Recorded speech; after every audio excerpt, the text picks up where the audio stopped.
안녕하세요. 프랭프씨입니다. 여러분의 구독과 좋아요는 큰 힘이 됩니다. 일본은 항상 한국만 쳐다보고 있습니다. 잘한다 싶으면 몰래 베끼거나 흠집내고 뒤늦게 뒷북치거나 합니다. 그럼에도 일본은 항상 자화자찬입니다. 뭐든지 전세계가 일본을 주목하고 있다. 성공적인 C19 대책에 전세계가 놀라고 있다는 보통이고, 일본이 80억 인류를 구한다 까지 나왔습니다. 그러면서 오늘 한국에게 배워야 할 3가지라는 기사의 조회수는 또 엄청납니다. 일본에는 한국의 질병관리본부 같은 조직이 없습니다. 아베 총리실 산하에 대책본부를 세워놓고 아무 도움이 안 되는 전문가 회의를 하며 의논하고 있습니다. 그러다 보니 대책도 아베의 IQ 수준인지라 전혀 앞뒤가 맞지 않습니다. 결국 이제는 각현이 알아서 하다 보니 오사카 모델이 주목을 받을 지경인 거죠. 그동안 아베 총리실이 총괄하면서 지방자치단체를 통해 보고를 받다 보니 데이터가 누락이 돼서 통계가 앞뒤가 맞지 않는 문제가 발생했습니다. 그래서 의료기관으로부터 직접 보고받는 것으로 전환을 하니 전체적으로 2200개 곳으로 확인이 되었고, 그 실체가 파악이 되고 있다는 것입니다. 일본에서 현재 C19 관련해 진료를 보는 곳은 전국에서 2200곳에 이른다고 하는데, 많은 곳에서 의료용 방호복 등 물자 부족이 심각하다고 합니다. 아베 정부는 앞으로 6천여 개의 시설로 확대할 계획을 가지고 있으며, 매일 시스템을 통해 진찰수와 PCR 테스트 건수, 마스크와 안면보호대, 방호복 등 의료 물품의 재고 및 소비를 보고받기로 했습니다. 그러다 보니 지난 9일에 도쿄에서 불행한 일을 당했다는 숫자가 19명에서 갑자기 117명으로 뛰는 결과가 나오기도 했습니다.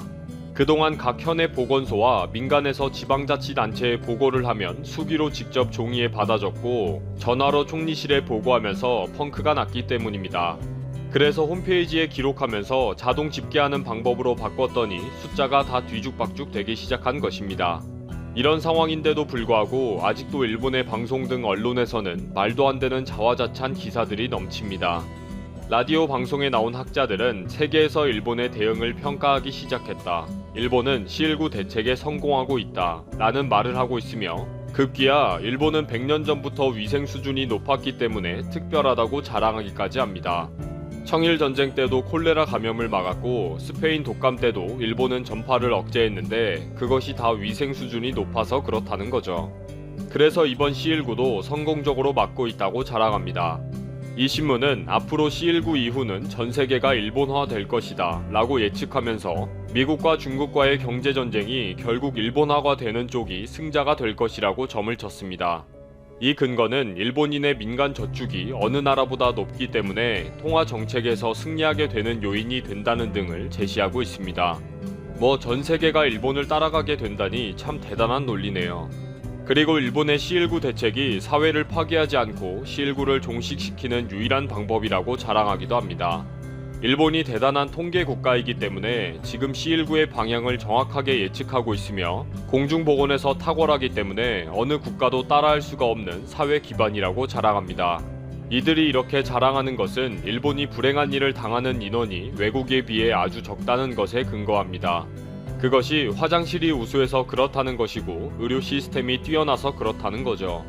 화장실 시스템이 우수하다는데 도쿄 오다이바 해변에 그렇게 오물 냄새가 나고 대책이라고 내세운 것이 바다 깊은 곳에 바지락을 까는 건가요?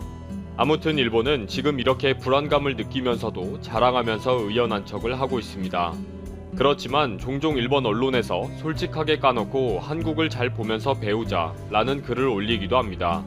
오늘도 FNN 프라임에 올라온 비상해제 전에 일본이 알아야 할 한국의 사례라는 기사를 보면, 첫 번째, 외출 자제 전에도 더 긴장감을 불어넣는 한국의 질본과 지자체장을 지켜봐야 한다 라고 지적합니다. 일본도 비상사태 선언 해제 이전에 너무 느슨하게 긴장감을 풀어주는 것은 옳지 않다는 것입니다. 큰 소리 좀 치지 말라는 거죠. 두 번째, 마스크 착용 의무를 쉽게 풀지 말아야 한다. 도리어 한국이 행정명령을 통해 처벌 의지까지 밝히는 것을 따라야 한다 라고 했습니다. 일본에는 마스크를 하지 않고 외출하는 사람이 너무 많은데, 이 상황에서 비상사태를 해제하면 완전히 무방비 상태를 맞이할 것이라는 것입니다. 그리고 마지막으로 한국에서 하는 집단 모임에 대한 통제를 일본은 어떻게 할 것인지를 고민해라 입니다. 한국에서는 국민들도 호응을 하면서 집단 모임을 자제하고 있는데, 일본이 이를 어떻게 따라할 수 있을지가 중요하다는 거죠. 아무튼 이런 분석 칼럼들을 보면서 한국이 일본의 모델이 되고 있다는 자부심도 있지만 큰 소리만 치면서 생명을 경시하는 분위기는 정말 문제라고 생각이 듭니다. 최근에는 연일 한국에 대한 평가를 새롭게 하고 있는 일본의 언론들을 보면서 발등에 불이 떨어지긴 했나보다 싶기도 합니다. 일본 정부가 매년 한국을 곤두서게 하는 것이 있습니다.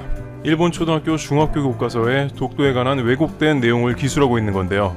올해 또 일본 문부과학성이 중학교 교과서 검정 결과를 발표하며 역사 왜곡 논란이 불거지고 있습니다. 2021년 전국 중학교에서 사용되는 교과서에는 독도는 일본의 고유 영토, 한국의 불법 점거라는 내용이 실린다고 합니다. 지난해 초등학교 교과서에도 같은 내용을 싣겠다고 했으며 고등학교 교과서에도 기존보다 독도에 관한 왜곡된 내용이 증가할 거라고 합니다. 이런 세뇌교육으로 인한 결과는 어땠을까요?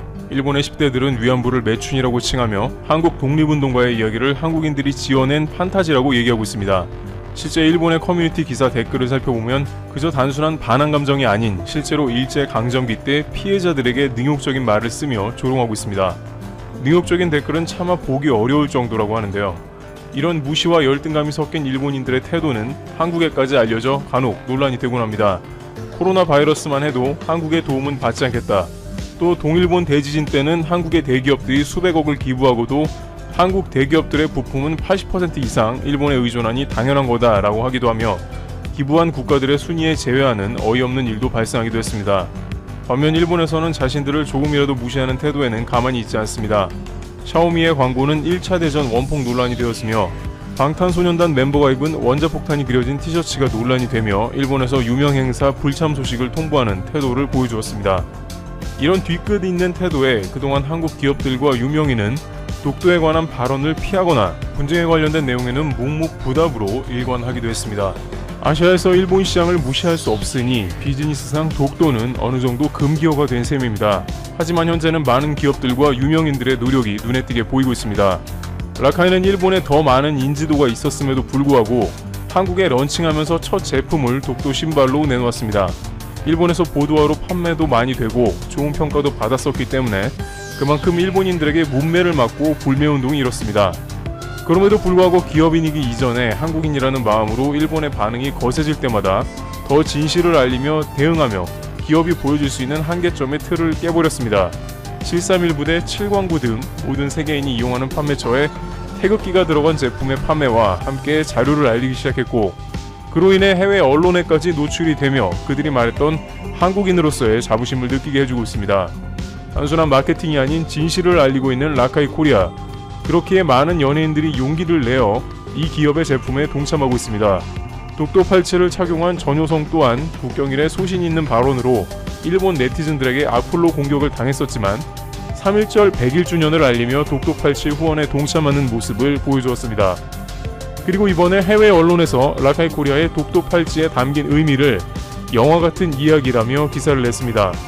내용에는 한쪽 팔을 잃으면서도 다른 한 손으로 태극기를 흔들며 독립운동을 했던 윤영숙 열사의 이야기를 풀어내며 한국 독립운동가들의 의지에 경의를 표하고 있었는데요. 또한 자국의 역사를 해외에 알리는 라카이 코리아에 한국이라는 나라에 이런 기업이 있다는 것에 세계인의 부러움을 사고 있다는 내용도 담겨져 있습니다. 한 기업이 쉽지 않은 일을 해서 이런 결과를 내기까지는 우리가 생각하지 못한 어려운 시기도 많았을 거라고 생각합니다. 또 그 누구도 시작하지 못하고 있고 시도해보려고 하지 않았기 때문에 지금까지 라카이 코리아가 행해온 길은 외롭고 험난했을 거라는 생각이 드는데요. 이런 기업을 통해 우리가 좀 더 왜곡된 역사를 바로잡는 데 동참을 할 수 있을 것으로 보입니다. 지난번 라카이 코리아에서 태극기 무료 나눔 이벤트를 진행했었는데요. 이번에도 라카이 코리아에서 다시 한번 구독자분에게 손편지 감사의 표현을 하기 위해 보내오셨습니다. 트래블튜브 구독자 여러분 안녕하세요. 라카이 코리아입니다. 2017년부터 묵묵히 저희들이 가고자 했던 길이 이렇게 많은 분들의 응원을 받게 되기 시작한 건 모두 구독자분들 덕분이라고 생각합니다. 덕분에 저희가 알리고자 하는 진실들이 조금씩 해외에서 언론화가 되어가고 있고 국내에서도 많은 분들이 응원해주고 함께해주고 계십니다. 다만 저희 회사의 규모가 작다 보니 아직은 고쳐나가야 할 부분이 많다고 생각합니다. 게시판을 통해 건의사항을 남겨주시는 한 분 한 분의 말씀을 새겨듣고 하나하나 반영해 나가고 있으며 또 자체적으로 문제점을 확인하며 개선하고 있습니다. 그 덕분에 이전보다 저희가 훨씬 성장하고 있는 것 같습니다. 더더욱 책임감을 가지고 열심히 임하겠습니다. 정말 너무 감사하다는 말밖에 드릴 말씀이 없습니다. 그리고 응원해주시는 분들의 기대에 부응하고자 품질을 최우선적으로 생각하고 있으며 그 외적인 부분으로도 실망을 시켜드리지 않기 위해 최선의 노력 중에 있습니다. 그리고 이번에는 많은 분들이 저에게 힘이 되어주신 것처럼 이번에는 저희가 지친 일상에 소소하게나마 힘을 드리고자 비타 500 무료 나눔 이벤트를 준비했습니다. 라며 5,000개 정도의 수량을 준비했다고 합니다. 참여 가능한 링크는 아래에 달아두겠습니다. 또 지난번 태극기 스티커 이벤트는 계속 발송 중에 있다고 합니다. 한국에 이런 기업들이 많이 생겨 더욱더 많이 알릴 수 있는 날이 왔으면 합니다. 최근 해외에는 한국인임을 일부러 알리고 다니는 사람들이 부쩍 늘었다고 합니다. 한국의 방역이 세계에서 가장 성공하자 엄지척하며 한국인에게 박수도 쳐주는 경우가 나오고 있다고 하는데요. 태국 마크가 새겨진 라카이 슈즈나 태극기 펜던트와 같은 한국인임을 드러내는 아이템들이 도움될 것으로 보입니다. 트리블 튜브 여기서 마치겠습니다. 감사합니다.